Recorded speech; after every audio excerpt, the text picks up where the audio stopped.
नमस्कार, आप देख रहे हैं सुपर प्राइम टाइम। मैं हूं आपके साथ प्रीति रघुनंदन। सुपर प्राइम टाइम में हम आपके लिए लेकर आते हैं वर्ल्ड एक्सक्लूसिव न्यूज और साथ ही ग्राउंड ब्रेकिंग न्यूज। आज की पहली खबर हिजब के हमले पर आईडीएफ की रिपोर्ट और दूसरी ब्रेकिंग न्यूज है अक्टूबर सबसे मुश्किल महीना रहा, आईडीएफ की तरफ से ये बात कही गई है। और आज की तीसरी ब्रेकिंग न्यूज है हिजब ने अक्टूबर में 1158 हमले किए। चौथी ब्रेकिंग न्यूज, हिजब के हमलों में 4 गुना इजाफा हुआ है, आईडीएफ की तरफ से इस बात की तस्दीक की गई है। और पांचवी बड़ी खबर, अक्टूबर सबसे मुश्किल महीना है, ये आईडीएफ की तरफ से जानकारी साझा हुई है। ग्लोबल ब्रेकिंग ये है कि 3 नवंबर की सुबह ईरान के एक प्रांत में भूकंप के झटके महसूस किए गए हैं और इसी प्रांत में ईरान का बैलिस्टिक मिसाइल टेस्ट बेस है और माना जा रहा है कि ईरान परमाणु बम का परीक्षण कर चुका है। और इससे पहले 1 और 2 नवंबर को ईरान ने ऐलान किया कि वो परमाणु बम बनाने के करीब है और साथ ही इजराइल पर हमले करने को भी तैयार है। इजरायली डिफेंस इंस्टीट्यूट की रिपोर्ट है कि ईरान हमले के टारगेट भी तय कर चुका है। अब किसी भी वक्त इजराइल पर मिसाइल की बारिश हो सकती है। देखिए क्या है ईरानी हमलों का ब्लूप्रिंट, किस बेस पर मिसाइलें तैनात कर दी गई हैं और इजराइल अमेरिका इन हमलों से बचने के लिए क्या तैयारी कर रहे हैं।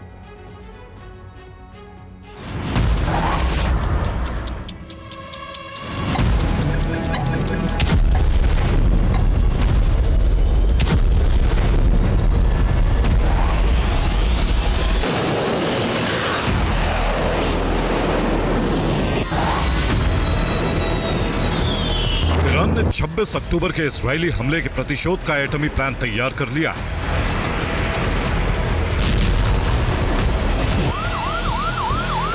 लेकिन आशंका जताई जा रही है कि इस बार ईरान का पलटवार महासंग्राम की शुरुआत करा सकता है, क्योंकि ओपन सोर्स इंटेलिजेंस की रिपोर्ट है कि ईरान ने परमाणु बम का परीक्षण कर लिया है।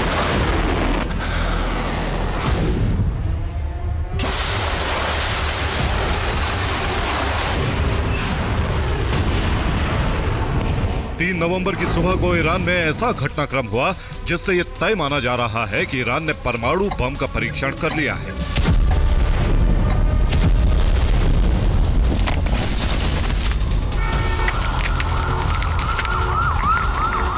ईरान के सेमनान प्रांत में 4.6 तीव्रता वाले भूकंप के झटके महसूस किए गए। इस भूकंप के बाद आफ्टर शॉक भी महसूस नहीं किए गए, इसीलिए इस भूकंप को सामान्य नहीं माना जा रहा है। आशंका है कि ईरान के परमाणु परीक्षण के चलते ही यह भूकंप आया है। सेमनान प्रांत में ईरान का बैलिस्टिक मिसाइल टेस्ट बेस है और इसके करीब ही भूकंप के झटके महसूस किए गए हैं।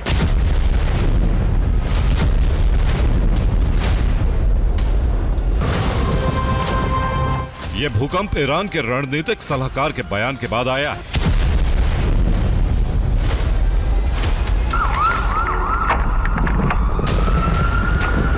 ईरान के रणनीतिक सलाहकार सैयद कमाल खराजी ने 1 नवंबर को बयान दिया कि परमाणु हथियार बनाने के लिए जरूरी तकनीक अब ईरान के पास है। 3 नवंबर की सुबह ही ईरान में भूकंप के झटके महसूस किए गए।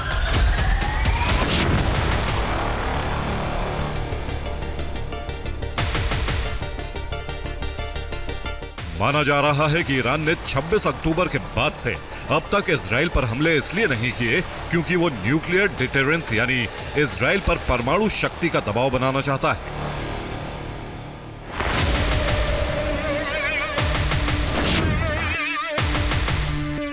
ताकि इजराइल को यह समझ आए कि ईरान से उलझना महाविनाशक साबित हो सकता है।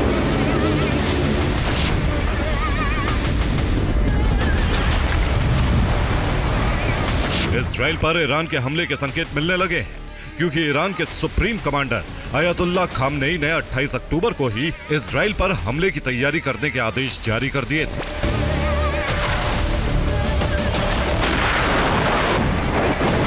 दो नवंबर को ईरान के सुप्रीम लीडर खामेनेई ने कहा है कि 26 अक्टूबर के हमले इजराइल के लिए भयंकर भूल साबित होंगे। अमेरिका और इजराइल को कुचल देने वाला जवाब देने के लिए ईरान तैयार है।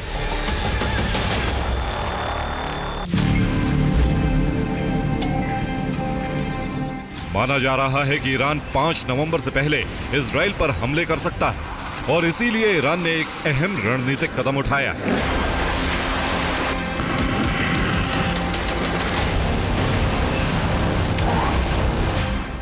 ईरान ने नोटाम यानी नोटिस टू एयर मिशन जारी कर दिया है। इस इलाके में हवाई मिशन खतरनाक घोषित किए गए हैं। इस्फहान, सेमनान, करमेन शाह प्रांत से लेकर इराक बॉर्डर तक नोटाम जारी किया गया है।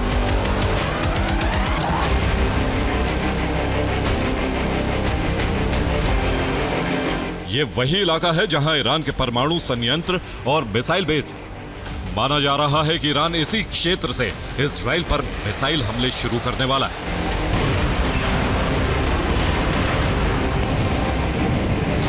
रिपोर्ट यह भी है ईरान से 2 प्रांतों में पहाड़ियों के नीचे बने मिसाइल बेस पर सैन्य गतिविधि बढ़ गई है।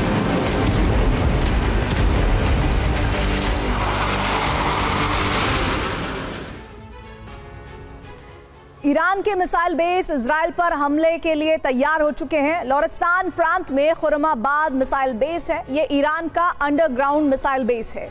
इसी बेस पर सबसे ज्यादा मिसाइल साइलो बनाए गए हैं। रिपोर्ट है कि यहां ईरान ने हमले के लिए 200 से ज्यादा मिसाइलें तैयार की हुई हैं और इसी तरह से करमेन शाह के केनेस्ट कैनियन मिसाइल बेस पर भी तैयारी पूरी है।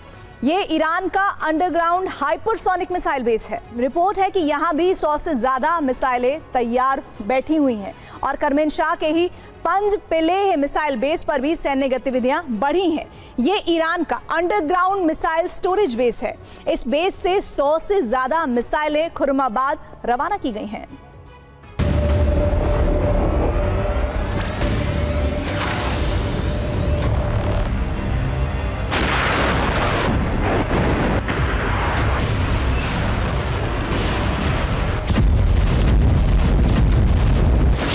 ईरान के हमले की उल्टी गिनती शुरू हो चुकी है। जमीन से लॉन्च होने वाली मिसाइलों के साथ साथ ईरान अपनी नेवी को युद्ध के लिए तैयार कर रहा है।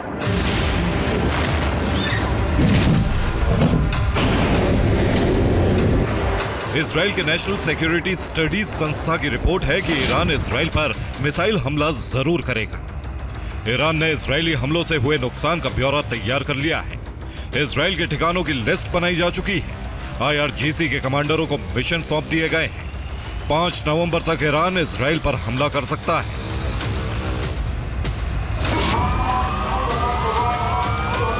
ईरान के हमलों से बचने के लिए इजराइल ने भी बड़ी तैयारी पूरी कर ली।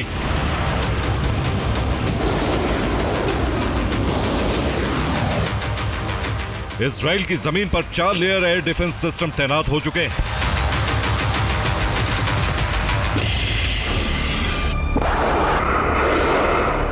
पहली लेयर में अमेरिका से पहुंचे 3rd एयर डिफेंस सिस्टम तैनात किए हैं।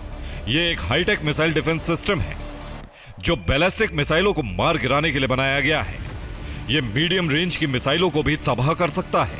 यह वायुमंडल के बाहर और अंदर के लक्ष्यों को तबाह करने के लिए डिजाइन किया गया है। इससे निकलने वाली मिसाइलें 10,000 किलोमीटर प्रति घंटे की रफ्तार से टारगेट पर हमला करती हैं। इसकी रेंज 200 किलोमीटर है और मिसाइल हवा में 150 किलोमीटर ऊंची जा सकती है। इसके साथ ही Iron Dome short range air defence system तैनात है।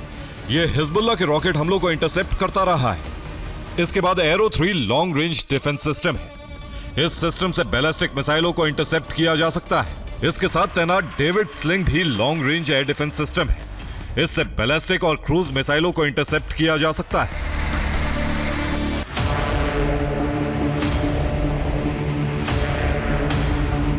पेंटागन भी ये मान रहा है कि ईरान कभी भी हमले कर सकता है। इन हमलों से निपटने के लिए इजराइल के करीब B-52 न्यूक्लियर बॉम्बर तैनात कर दिए गए हैं।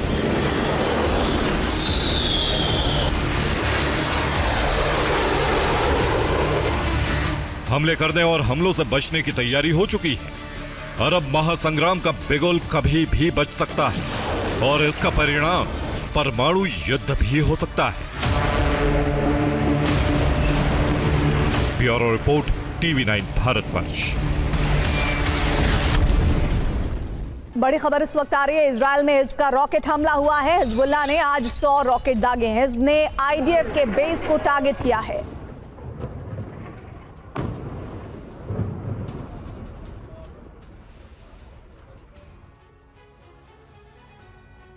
छब्बीस अक्टूबर के हमले के बाद से इजराइल बेहद उत्साहित है। इजराइल का हौसला इसलिए बढ़ा है क्योंकि उसे हमले में कई कामयाबी मिली है। अब इजराइल फिर पलटवार के लिए खुद को तैयार कर रहा है। अमेरिका तनाव के इस माहौल का फायदा उठाकर ईरान के एटमी मिशन का अंत करवाना चाहता है। यही वजह है कि युद्ध की तैयारी सिर्फ इजराइल नहीं बल्कि अमेरिका भी कर रहा है। अमेरिका ने मिडिल ईस्ट में अब B-52 बॉम्बर्स को तैनात कर दिया है। माना जा रहा है कि अमेरिका में चुनाव का समापन होते ही ईरान के परमाणु कार्यक्रम के सर्वनाश का अभियान शुरू हो जाएगा।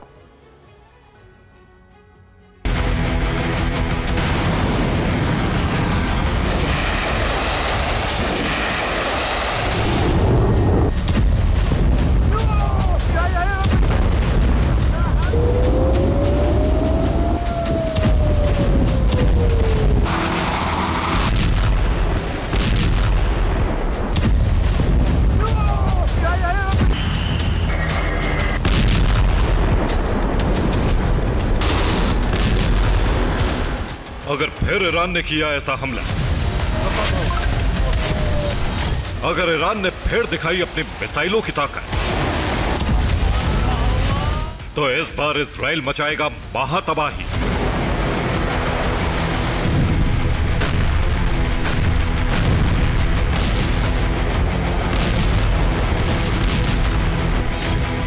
ईरान से मिले हमलों के संकेत के बीच इजराइल में बदले का प्लान तैयार हो रहा है।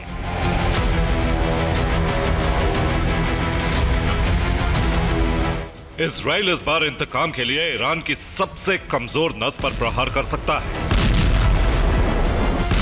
और वो होगा ईरान के परमाणु मिशन की संपूर्ण तबाही। इस बार ईरान के एटमी मिशन को तबाह करने की तैयारी है। 26 अक्टूबर के हमले के अनुभव का फायदा उठाया जाएगा। इजराइल ईरान के एयर डिफेंस की ताकत को परख चुका है। इजराइल को लेकर तुर्की को खुफिया रिपोर्ट मिली है जिसके जरिए कई दावे किए जा रहे हैं। फिलहाल ईरान में एयर स्पेस बंद करने के बाद हलचल तेज है। तुर्की की खुफिया रिपोर्ट को लेकर कई तरह के दावे किए जा रहे हैं। एक रिपोर्ट में दावा है कि 26 अक्टूबर की तरह ही इजराइल फिर 3 चरणों में हमला करेगा।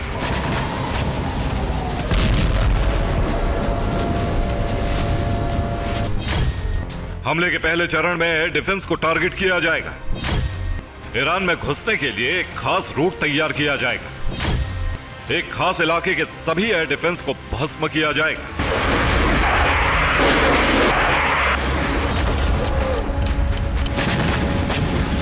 छब्बीस अक्टूबर के हमले में इजराइल को पता चल चुका है कि S-400 या S-300 जैसे एयर डिफेंस की तैनाती किन लोकेशन पर की गई है और उन्हें कैसे ड्रोन भेजकर एक्टिव किया जा सकता है।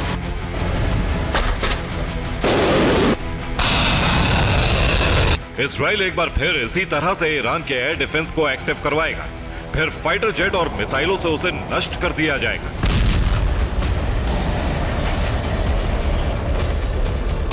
इसके बाद दूसरे चरण का हमला शुरू होगा।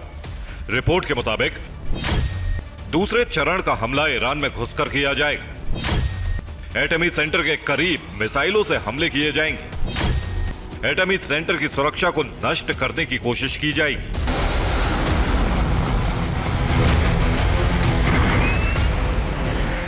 फाइटर जेट ईरान में घुसकर मिसाइल हमले करेंगे ताकि एटमी सेंटर की सुरक्षा में तैनात एयर डिफेंस को नष्ट किया जा सके।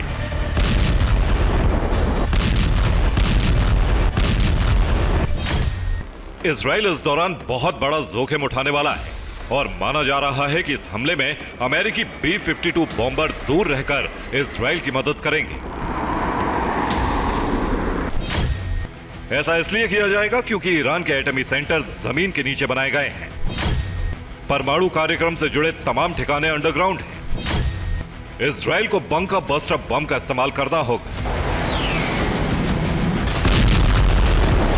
एक रिपोर्ट में दावा है कि अमेरिका के कुछ घातक बंकर बस्टर बम का इस्तेमाल किया जाएगा और उसे गिराने के लिए इजराइल को अपने कार्गो विमानों के लिए ईरान में सेफ जोन तैयार करना होगा। रिपोर्ट के मुताबिक तीसरे चरण में C-130 हरक्यूलिस विमान से हमला हो सकता है। GBU-43/B बम को एटमी ठिकाने पर गिराया जाएगा। जमीन से 200 फीट नीचे तक मौजूद ठिकानों को नष्ट किया जा सकेगा।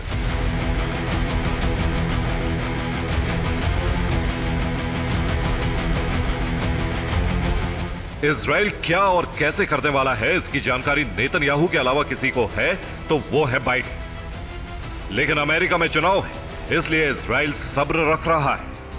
अमेरिकी चुनाव नतीजे के बाद ही इजराइल अपने मिशन की शुरुआत कर सकता है। लेकिन चुनावी माहौल में भी अमेरिका ईरान के लिए तैयारी में कोई कसर नहीं छोड़ रहा। आपको मिडिल ईस्ट में अमेरिका की नई तैयारियां दिखाते हैं। अमेरिका ने इजराइल की सुरक्षा के लिए समंदर में बड़ी तैयारी की है। मिडिल ईस्ट में एयरक्राफ्ट कैरियर अब्राहम लिंकन तैनात है और इसके अलावा बैलिस्टिक मिसाइल से लैस कई डिस्ट्रॉयर मौजूद हैं। मिसाइलों को नष्ट करने के लिए एयर डिफेंस के साथ कई डिस्ट्रॉयर चक्कर लगा रहे हैं। अमेरिका ने अब मिडिल ईस्ट में अपने शक्तिशाली B-52 बॉम्बर को भेजा है। अमेरिका के मिनोट एयरफोर्स बेस से टेक ऑफ करने के बाद ये बॉम्बर मिडिल ईस्ट में दाखिल हुआ और फिर कतर में अल उदीद एयरबेस पर लैंड कर गया। इसके अलावा अमेरिका के MQ-4C ड्रोन भी मिडिल ईस्ट पर नजर रख रहे हैं। इस ड्रोन से लेबनान, सीरिया और गाजा पर नजर रखी जा रही है। ड्रोन भूमध्य सागर और फारस की खाड़ी के ऊपर उड़ान भरकर निगरानी कर रहा है।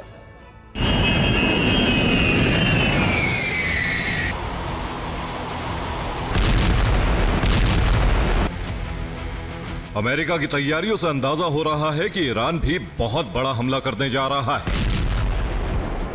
B-52 बॉम्बर अपने साथ हवा से सतह पर मार करने वाले रॉकेट के साथ 30 टन से अधिक बम ले जाने में सक्षम है।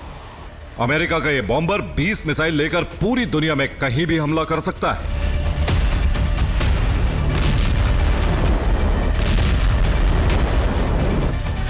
अमेरिका की ऐसी तैयारी इसलिए है क्योंकि ईरान में ऐसे कई ठिकाने हैं जहां एक धमाका एक बड़े युद्ध की आग भड़का सकता है।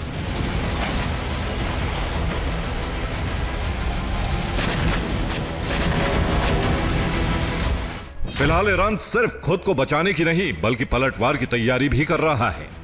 इसलिए मुमकिन है कि आज रात इजराइल के पहले प्रहार के साथ ही ईरान से भी हमले की शुरुआत हो जाए।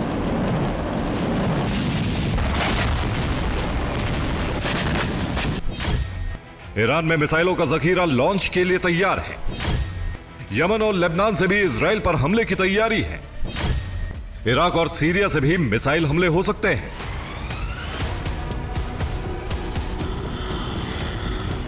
ईरान कई मोर्चे से इजराइल पर हमले की शुरुआत कर सकता है। यही वजह है कि मिडिल ईस्ट में अमेरिका ने ऐसी तैयारी कर ली। फिलहाल अमेरिका में सिर्फ वोटिंग खत्म होने और नतीजे आने की मियाद बेहद कम बची है। इजराइल इसलिए भी बेफिक्र है कि ट्रंप भी ईरान की एटमी ठिकानों पर हमले के पक्ष में है। अब सरकार किसी की भी बने, लेकिन अमेरिका इजराइल का ईरान के खिलाफ इस मिशन में साथ देता रहेगा। अमेरिका ने ईरान को चेतावनी भी दे दी है। अमेरिका ने कहा है कि अगर ईरान इजराइल पर हमला करता है तो अमेरिका इजराइल को नहीं रोक पाएगा और ईरान का अंत तय है। Bureau report, TV9 Bharatvarsh.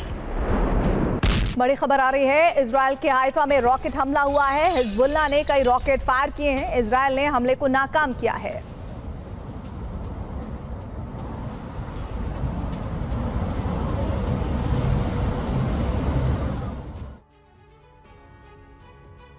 Gaza और लेबनान में आईडीएफ का ग्राउंड ऑपरेशन जारी है, लेकिन अब यहां मौजूद प्रॉक्सी संगठन हमास और हिजबुल्लाह ने इजराइल पर भीषण पलटवार शुरू कर दिया है।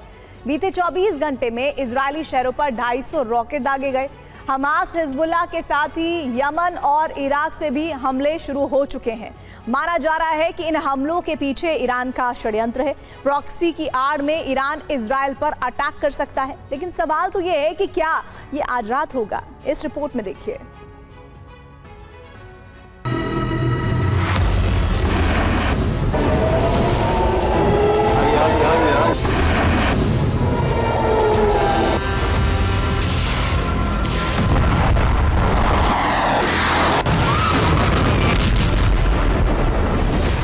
इजराइल के शहरों में सायरन बज रहे हैं। अलग अलग इलाकों में बारूदी बारिश हो रही है।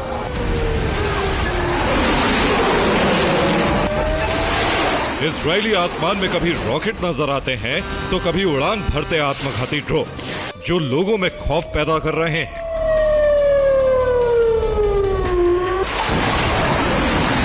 यह सिलसिला बीते कुछ घंटों से नहीं बल्कि बीती रात से जारी 24 घंटे हो चुके हैं, लेकिन इजराइल पर हमले रुक नहीं रहे।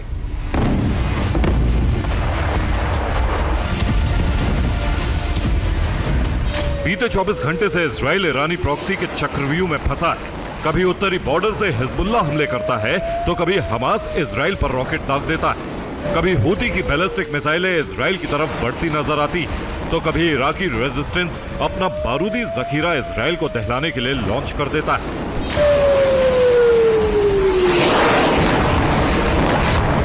बीते 24 घंटे से इजराइल पर ऐसा ही बारूदी वज्रपात जारी है। माना जा रहा है कि यह हमले ईरान के प्लान का पहला चरण है, जिसके अंत में वो इजराइल को दहलाने वाला है। सवाल है कि ईरान का इजराइल के खिलाफ प्लान क्या है?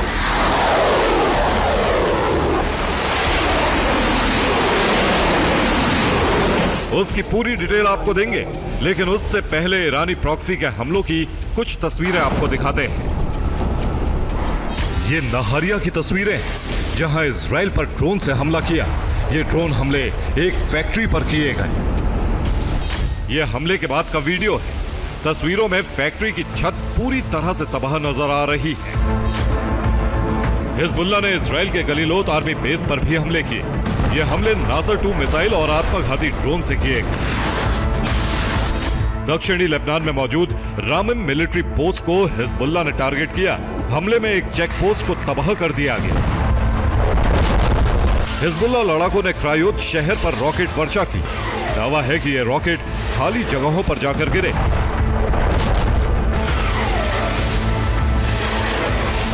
एक तरफ हिजबुल्लाह इजराइल को दहला रहा है, तो वहीं दूसरी तरफ यमन में मौजूद हूती ने भी इजराइल पर हमले शुरू कर दिए हैं। हूती इजरायली शहरों पर बैलिस्टिक मिसाइलें दाग रहा है।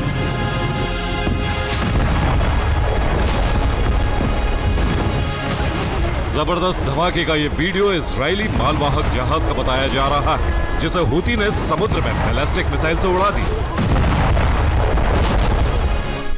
दावा है कि ये एक इजरायली कंपनी का मालवाहक जहाज था, जिसे स्विस कैनाल से होते हुए ग्रीस तक जाना था, लेकिन यमन के पास पहुंचते ही बाब अल मंदीब में इसे तबाह कर दिया गया।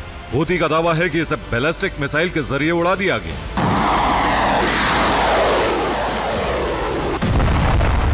एक तरफ हिजबुल्लाह और हूती इजराइल के खिलाफ आक्रामक है, तो दूसरी तरफ हमास में शक्ति संचार हो गया है। उसने 2 हफ्ते बाद इजराइल पर रॉकेट वर्षा शुरू कर दी।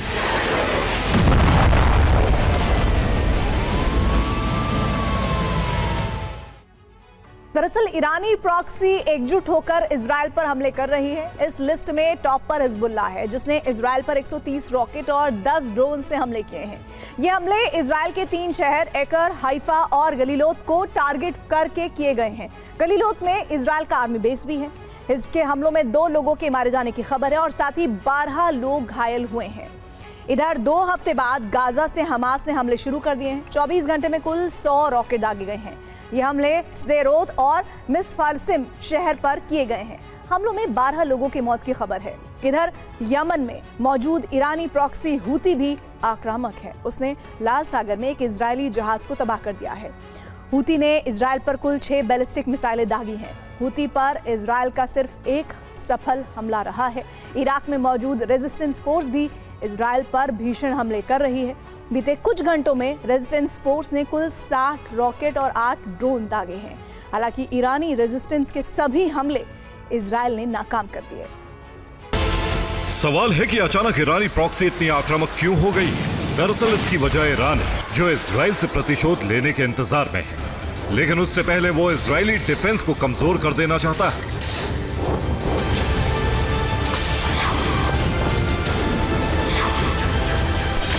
दरअसल ईरान ने 1 अक्टूबर को इजराइल पर हमला किया था। माना जा रहा है कि इजराइल के कई डिफेंस सिस्टम काम नहीं कर रहे। कुछ इलाकों में आयरन डोम भी तकनीकी समस्या से जूझ रहा है। कई शहरों में अलार्म सिस्टम ठीक से काम नहीं कर रहे हैं। ऐसे में यूएस ने सुरक्षा के लिए इजराइल में 3rd डिफेंस सिस्टम तैनात किए हैं। इजराइल जल्द से जल्द अपने डिफेंस को दुरुस्त करना चाहता है। ऐसे में ईरान इजराइल को प्रॉक्सी चक्रव्यूह में फंसाए रखना चाहता है, ताकि इजराइल अपनी डिफेंस लाइन मजबूत नहीं कर पाए।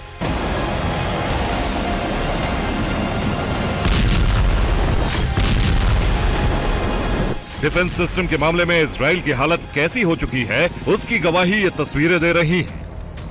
इजराइल में हिजबुल्लाह के ड्रोन बड़े आराम से घूम रहे हैं, लेकिन कोई सायरन नहीं बज रहा। ड्रोन को तबाह करने के लिए भी इजराइल को अपाचे हेलीकॉप्टर का सहारा लेना पड़ रहा है।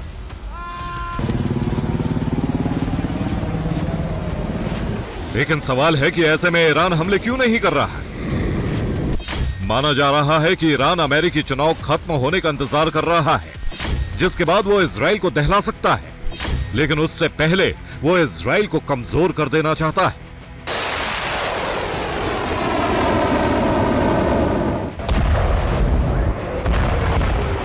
ऐसे में ईरानी प्रॉक्सी ग्राउंड ऑपरेशन में लगी आईडीएफ फोर्स पर भी पूरी ताकत से हमले कर रही है।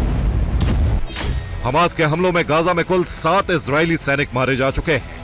वहीं लेबनान में भी एक इजरायली सैनिक के मारे जाने की खबर है।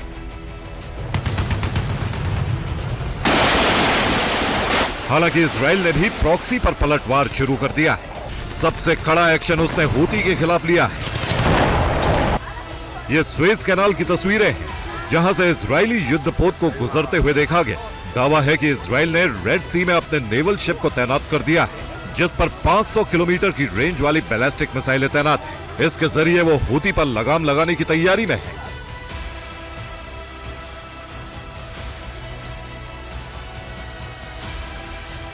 लेबनान पर भी इजराइल ने हमले तेज कर दिए हैं। इन हमलों में हिजबुल्लाह का ड्रोन कमांडर मारा जा चुका है। आईडीएफ ने अपने एक बयान में कहा कि हमने लेबनान के जोइया में हमला किया। यहां हिजबुल्लाह की रॉकेट यूनिट का कमांडर मौजूद था। यह हमला बेहद सटीक था, जिसमें हिजबुल्लाह कमांडर मारा गया।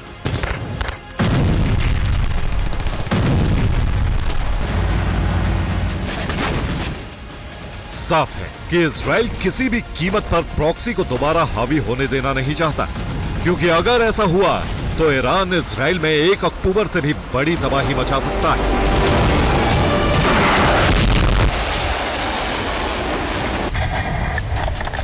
Bureau report, TV9 Bharatvarsh. बड़ी खबर आ रही है इस वक्त। यूक्रेन के खार्किव में बड़ा हमला हुआ है। रूसी सेना की जबरदस्त बमबारी की जानकारी है। हमले में अमेरिकी हथियार तबाह हो गए हैं।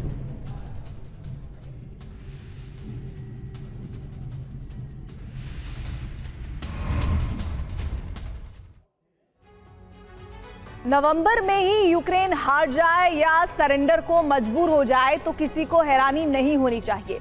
ऐसा इसलिए क्योंकि रूसी सेना यूक्रेन की धरती को जिस तरह से जला रही है, उससे यूक्रेन के अस्तित्व पर संकट मंडराने लगा है। यूक्रेनी सेनाध्यक्ष ने खुद स्वीकार किया है कि युद्ध में पहली बार रूसी सेना इतना विध्वंसक हमला कर रही है। नेटो यूक्रेन को मेंबरशिप देने की तैयारी कर रहा है और इस बात से बढ़ की रूसी सेना यूक्रेन का वजूद खत्म करने के लिए ऐसे ड्रोन हमले कर रही है जिससे थर्मोबैरिक वॉरहेड लगे होते हैं।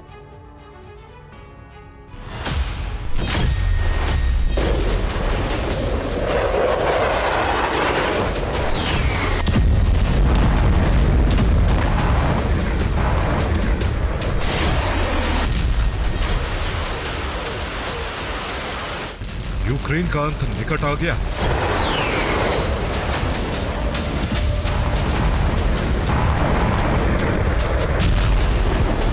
कीव का बचना अब असंभव लग रहा है।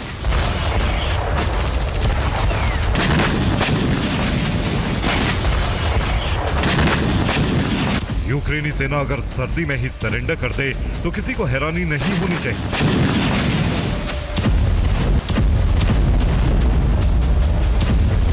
युद्ध को 3 साल पूरे होने वाले हैं, लेकिन ये पहली बार है जब रूस यूक्रेन की धरती पर इतने बड़े और खतरनाक हमले कर रहा है। ये बात हम नहीं बल्कि खुद यूक्रेन कह रहा है। यूक्रेनी सेनाध्यक्ष अलेक्जेंडर साइरेस्की ने कहा है कि युद्ध की शुरुआत के बाद से रूस सबसे खतरनाक हमले कर रहा है।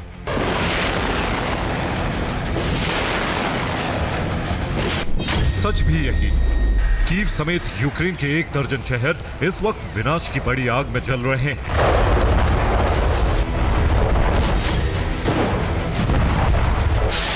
रूस कीव में 48 घंटे से जबरदस्त हमले कर रहा है। बीती रात रूस ने कीव में 5 घंटे तक हमला किया। हमले की वजह से कीव में कई इमारतें तबाह हो गई। जान बचाने के लिए लोगों को सबवे में शरण लेनी पड़ी।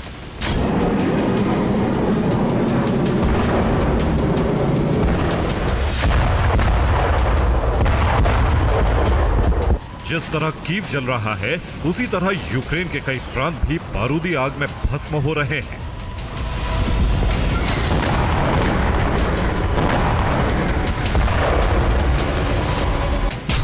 नेप्रोपेट्रोवस्क में रूस ने यूक्रेन के इंडस्ट्रियल ठिकानों को बर्बाद कर दिया। खेरसोन में रूस के हमले से 3 लोगों की मौत हो गई। खेरसोन में ही रूस ने यूक्रेनी सेना की टुकड़ी को खत्म कर दिया। उलहिदर में रूस ने हमला कर यूक्रेन के MLRS सिस्टम को तबाह कर दिया। ज़ेपोरिज़िया में रूस ने यूक्रेनी सेना की पूरी ब्रिगेड को खत्म कर दिया। खार्किव में रूस ने यूक्रेनी सेना के ठिकाने को जला दिया। सूमी में रूसी सेना ने यूक्रेन के होवित्ज़र तोप को भस्म कर दिया।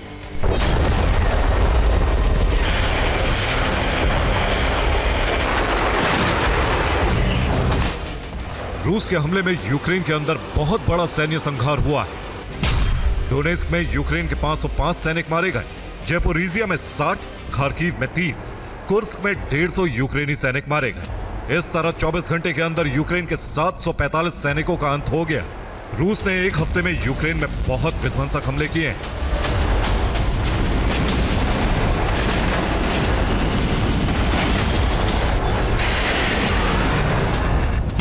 यूक्रेनी रक्षा मंत्रालय के मुताबिक रूस ने एक हफ्ते में 900 बम, 550 ड्रोन और 300 मिसाइलें फायर की।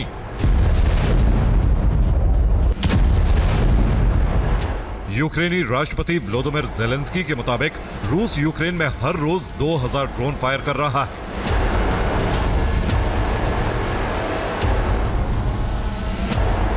इसीलिए यह अब तक का सबसे बड़ा हमला माना जा रहा है।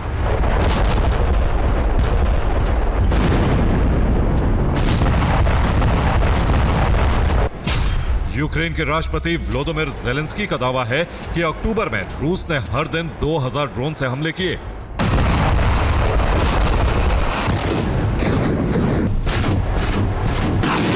ज़ेलेंस्की का कहना है कि चीन, अमेरिका और यूरोपीय कंपनियां रूस को हथियार बनाने के लिए सामान मुहैया करवा रहे हैं। अगर इस सप्लाई को नहीं रोका गया तो यूक्रेन का अस्तित्व मिट जाएगा। रूसी सेना अब यूक्रेन में अपग्रेडेड ड्रोन से हमले कर रही है। यूक्रेन का दावा है कि रूस जो ड्रोन फायर कर रहा है उसमें थर्मोबैरिक वॉरहेड लगा है, जिससे बड़ी तबाही हो रही है।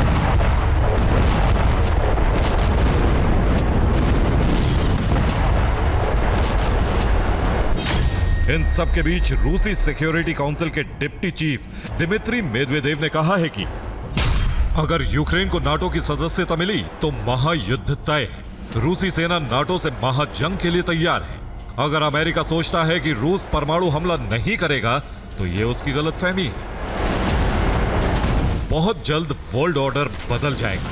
मेदवेदेव ने यह भी कहा कि अगर ट्रंप फिर से अमेरिका के राष्ट्रपति बनते हैं तो वो रूस यूक्रेन युद्ध को खत्म नहीं करवा पाएंगे।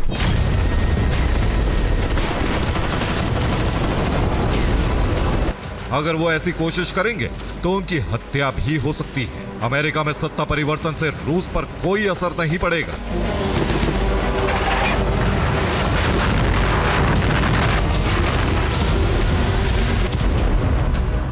युद्ध का अंजाम वही होगा जो दुनिया जानती है, मतलब यूक्रेन का खात्मा। Bureau report, TV9 Bharatvarsh.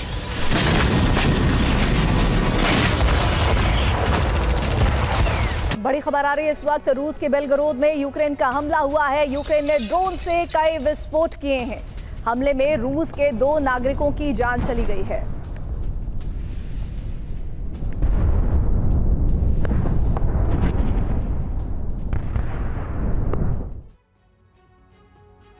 रूस से मुकाबले के लिए यूक्रेन को सैनिकों और हथियारों की बड़े पैमाने पर जरूरत है। दुनिया के 33 से ज्यादा देशों की मदद मिलने के बाद भी यूक्रेन रूस के सामने जंग में कमजोर ही है। हालांकि कई मोर्चों पर यूक्रेन बड़े हमले कर रहा है, लेकिन उससे रूसी सेना के आगे बढ़ने की गति पर असर नहीं पड़ रहा है। और ऐसे में यूक्रेन ने रूस को नुकसान पहुंचाने के लिए अपने एजेंट्स सक्रिय कर दिए हैं। रूस में यूक्रेन के एजेंट्स महत्वपूर्ण ठिकानों पर सैबोटाज हमले कर रहे हैं। देखिए यूक्रेन कैसे रूस को नुकसान पहुंचा रहा है।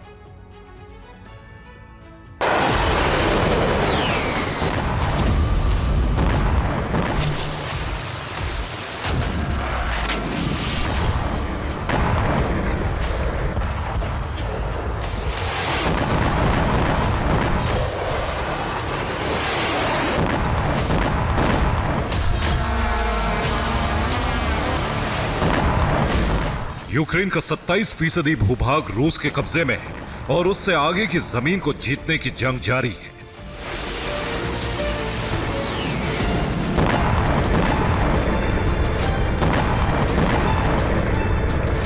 पूर्वी यूक्रेन की जमीन पर करीब 3 साल से जंग जारी है और यूक्रेन विदेशी हथियारों की मदद से इस जंग में टिका है।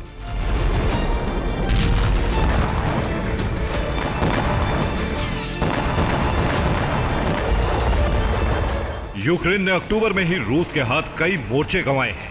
दूसरे महीनों की तुलना में अक्टूबर के महीने में रूस ने यूक्रेन की सबसे ज्यादा जमीन पर कब्जा किया है। अक्टूबर के महीने में रूस ने यूक्रेन का 414 वर्ग किलोमीटर इलाका कब्जा किया है। सिवेरोडोनेस्क, लिजिचांस्क, सेलिदोव और पोक्रोवस्क शहरों पर अक्टूबर में ही रूस ने कब्जा किया है। फिलहाल रूसी सेनाएं कुराखोव क्षेत्र की तरफ बढ़ रही हैं।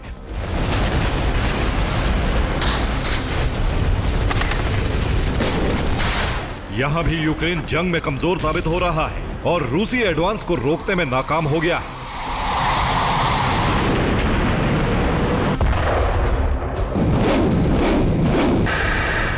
हालांकि यूक्रेनी ड्रोन फोर्सेस रूसी पोजीशंस पर हमले करके रफ्तार कम करने की कोशिश कर रही है, लेकिन रूस फिर भी युद्ध में मजबूत बना हुआ है।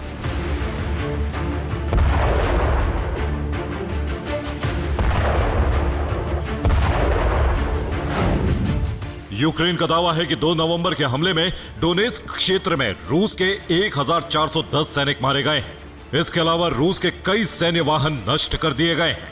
इसके साथ ही यूक्रेन ने लुहांस्क पर 8 ड्रोन हमले भी किए हैं।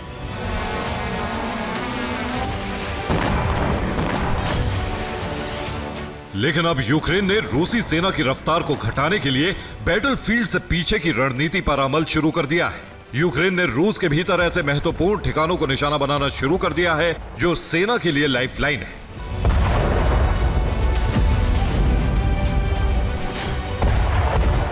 यूक्रेन के एजेंट्स ने रूसी रेल रोड को टारगेट बनाना शुरू कर दिया है। यूक्रेन के एजेंट्स ने कजान से मॉस्को के बीच रेलवे रिले कैबिनेट में आग लगा दी।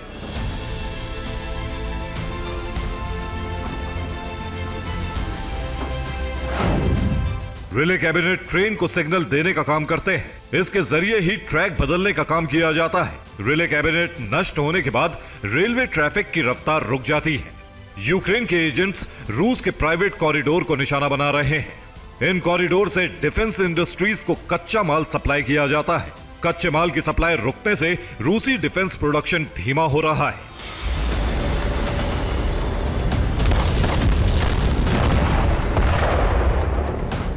इसी तरह से यूक्रेन रूसी सेना को मिलने वाले हथियारों के प्रोडक्शन को टारगेट कर रहा है ताकि मोर्चे पर रसद और हथियार पहुंचने में देरी हो और यूक्रेनी सेना को सांस लेने का समय मिल सके।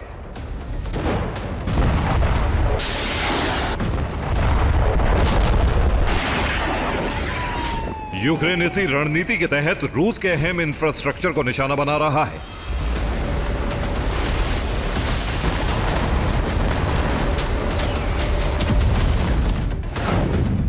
यूक्रेन के निशाने पर रूस के बिजली घर हैं। बीते हफ्ते यूक्रेनी एजेंट्स ने समारा में बिजली घर में आग लगा दी।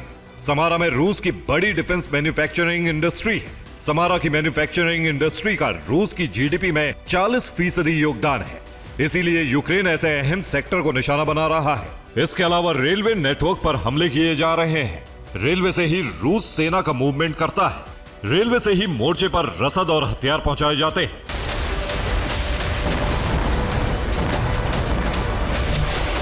मैदान में जंग जीतने के लिए संघर्ष कर रहे यूक्रेन ने इसीलिए मैदान के पीछे सैबोटाज रणनीति अपनाई है।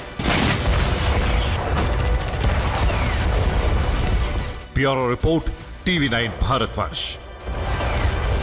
मोहम्मद दाइफ की मौत का सस्पेंस खत्म हो गया है। हमास के अल कस्साम ब्रिगेड के प्रमुख दाइफ को मारने का दावा जुलाई में ही किया गया था, लेकिन न तो आईडीएफ ने कोई सबूत दिखाया और न ही हमास की तरफ से कोई बयान आया।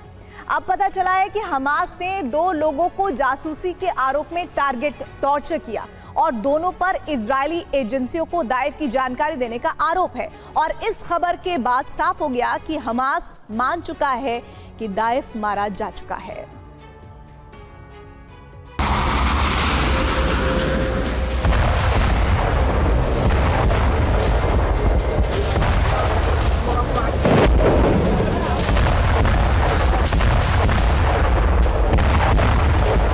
मोहम्मद दाइफ जिंदा है या मारा गया, इस सवाल पर अब विराम लग गया है। हमास ने कभी नहीं माना कि दाइफ मारा गया, लेकिन अब जो रिपोर्ट आई है उससे साफ पता चलता है कि हमास को यकीन है कि दाइफ मारा जा चुका है।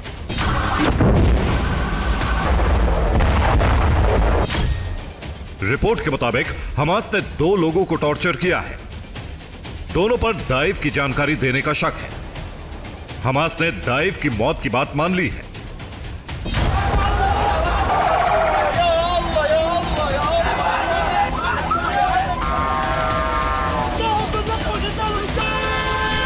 दाइफ की मौत जुलाई के महीने में ही हो गई थी। तभी इजरायली सेना ने दावा किया था कि दाइफ को मार दिया गया है, लेकिन हमास की तरफ से इसकी पुष्टि नहीं हुई थी। 13 जुलाई 2024, जगह गाजा।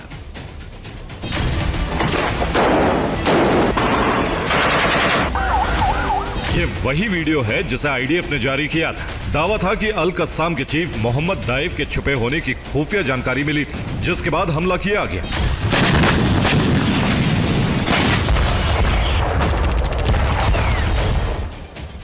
इजरायली सेना को मोसाद ने जानकारी दी थी। मोहम्मद दाइफ अल मवासी के कैंप में छिपा था। इसके बाद 13 जुलाई को अल मवासी की सुरंग पर हमला हुआ।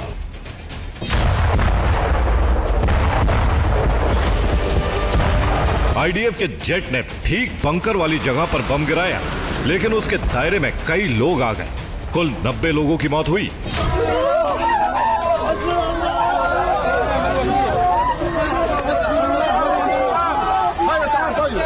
आईडीएफ के दावों के बाद सऊदी अरब मीडिया में दाइफ के मारे जाने की कई रिपोर्ट्स आईं, लेकिन हमास की तरफ से कोई बयान नहीं दिया गया।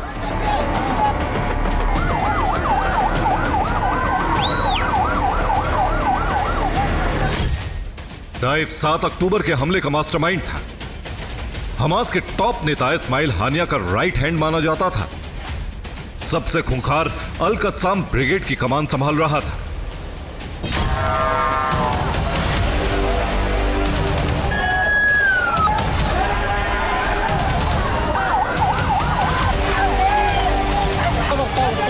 यह इजरायली सेना के लिए बहुत बड़ी कामयाबी थी, क्योंकि तब ना हानिया मारा गया था और ना ही सिनवार। इजराइल का मिशन जारी है और आईडीएफ अपने दुश्मनों को चुन चुन कर खत्म कर रही है।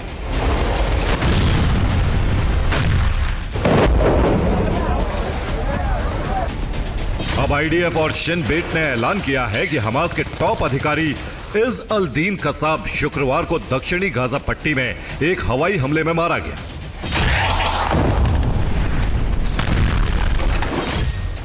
कसाब हमास के राजनीतिक ब्यूरो के अंतिम सदस्यों में से एक था।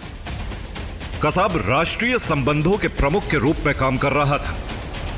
हमास और दूसरे संगठनों के बीच कसाब तालमेल रखने का काम करता था।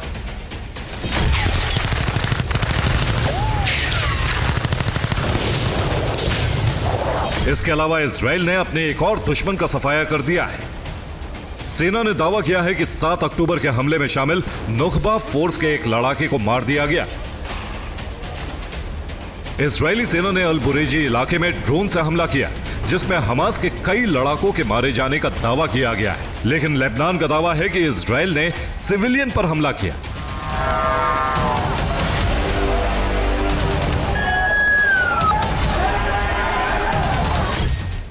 हमले में 6 लोगों की मौत का दावा।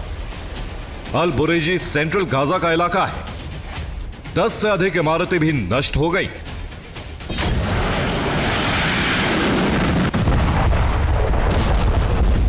इजरायली सेना पर पोलियो केंद्र पर हमले का आरोप लगा है। इजरायली हमले में 4 बच्चों की मौत का दावा किया गया है। इजरायली सेना ने एक अंडरग्राउंड हथियार फैक्ट्री का खुलासा किया है।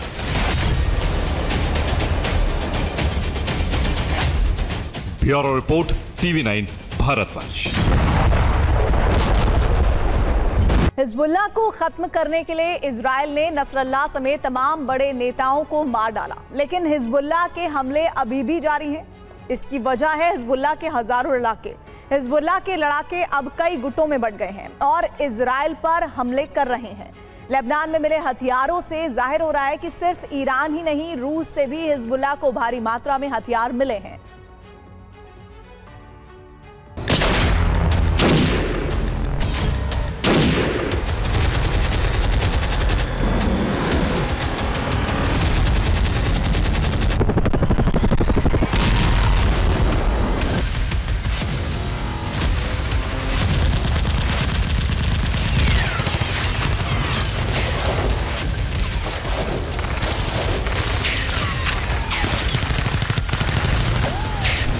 अब हिजबुल्लाह एक संगठन नहीं बल्कि छोटे छोटे सैकड़ों लड़ाकों की टोली है।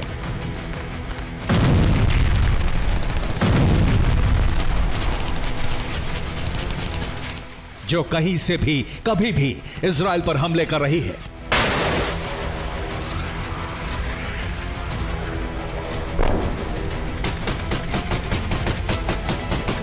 इजराइल ने बंकर बस्टर बम से हमला करके नसरल्लाह को खत्म कर दिया।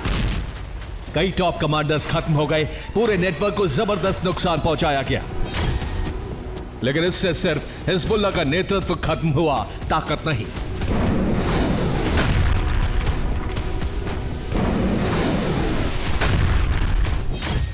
क्योंकि हिजबुल्लाह का असली नेतृत्व ईरान के हाथों में है। हिजबुल्लाह के पास लड़ाकों की कमी नहीं है। हिजबुल्लाह के पास हथियारों की कमी नहीं है। हिजबुल्लाह के पास मददगारों की भी कमी नहीं है।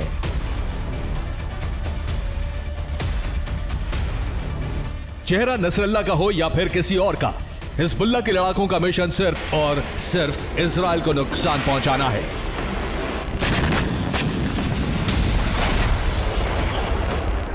रिपोर्ट के मुताबिक ऊपरी नेतृत्व खत्म होने के बाद हिजबुल्लाह के लड़ाके बिखर गए हैं, लेकिन यह इजराइल के लिए और अधिक घातक साबित हो रहा है।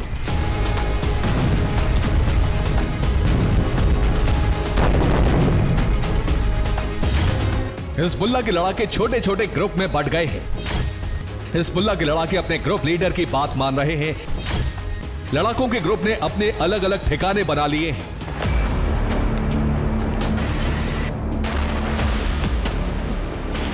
यही वजह है कि अब इजराइल को नए सिरे से खुफिया जानकारी जुटानी पड़ रही है और लेबनान में ग्राउंड ऑपरेशन कर रही इजरायली सेना पर अलग अलग जगहों पर अचानक हमले हो रहे हैं।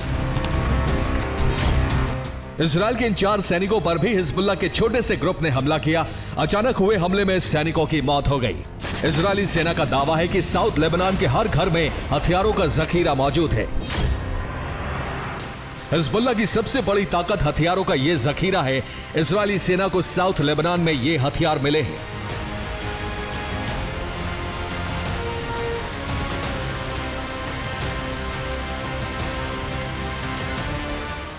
यह रूस के खिलाफ एक और सबूत भी है।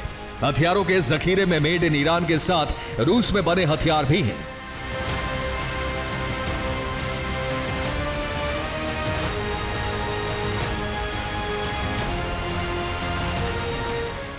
रूस सिर्फ हिजबुल्लाह नहीं बल्कि हूती की भी मदद कर रहा है।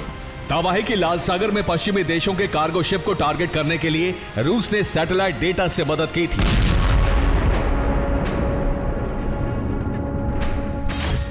रिपोर्ट के मुताबिक ईरान के जरिए हूती तक पहुंची रूसी सैटेलाइट से जानकारी। रूसी सैटेलाइट से कमर्शियल शिप और अमेरिकी वॉरशिप की लोकेशन हूती को सौंपी गई। रूसी सैटेलाइट से लोकेशन मिलने पर सटीक हमले करने में हूती कामयाब रहा। रेड सी में हूती ने पश्चिम के शिप्स पर 100 से ज्यादा हमले किए।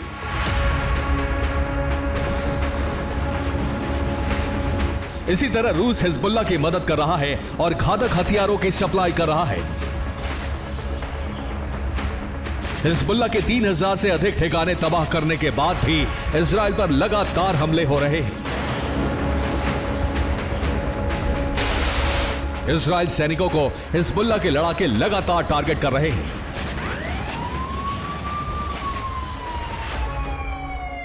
चीन के एयर शो में अभी 9 दिन बाकी है, लेकिन इससे पहले ही जिनपिंग की एयरफोर्स ने अपनी ताकत दिखानी शुरू कर दी है। एक तरफ नानचांग में ड्रैगन के फाइटर जेट अपने करतब दिखा रहे हैं, तो दूसरी तरफ जानकारी है कि चीन के 35 एयरक्राफ्ट ताइवान की समुद्री सीमा में घुस गए।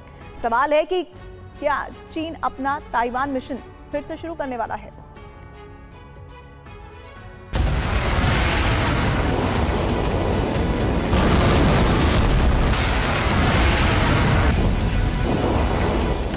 H-6K बॉम्बर,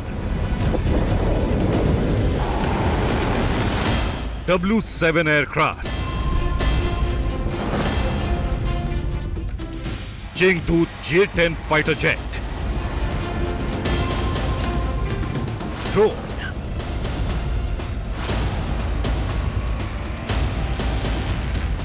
आसमान में तबाही मचाने वाले ये लड़ाके चीन के हैं।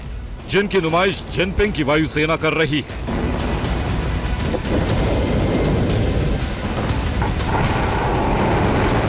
कोशिश है ताइवान को डराने की, आक्रमण से पहले सरेंडर करवाने की।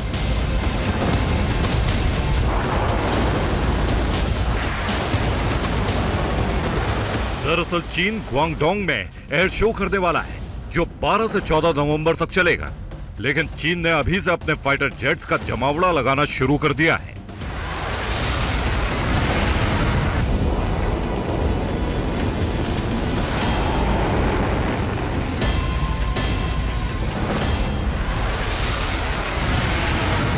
जरा देखिए कैसे एयर शो से पहले चीन के फाइटर जेट यहां परवाज भर रहे हैं।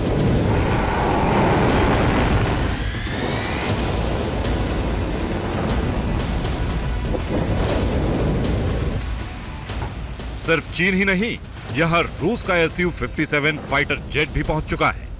दावा है कि रूसी फाइटर जेट इस बार चीन के एयर शो में हिस्सा लेने वाला है।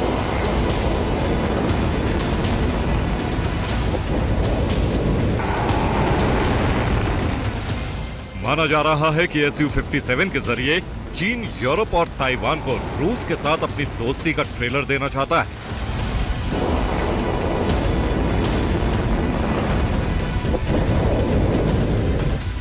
सिर्फ इतना ही नहीं, माना जा रहा है कि चीन इस बार एयर शो में अपना सबसे घातक और उन्नत फाइटर जेट J-35A भी दुनिया को दिखाने वाला है।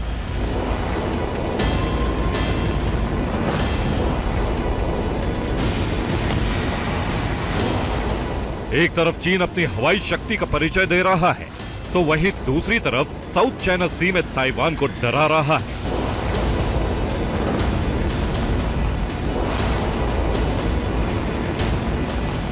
बार बार अपनी समुद्री सरहद लांघ रहा है।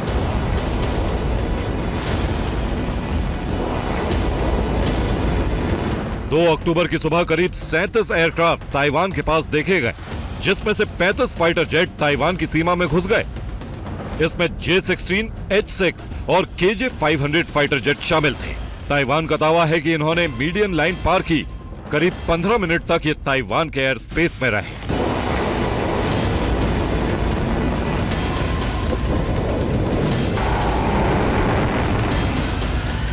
दरअसल माना जा रहा है कि चीन ताइवान पर हमले की रणनीति तैयार कर रहा है।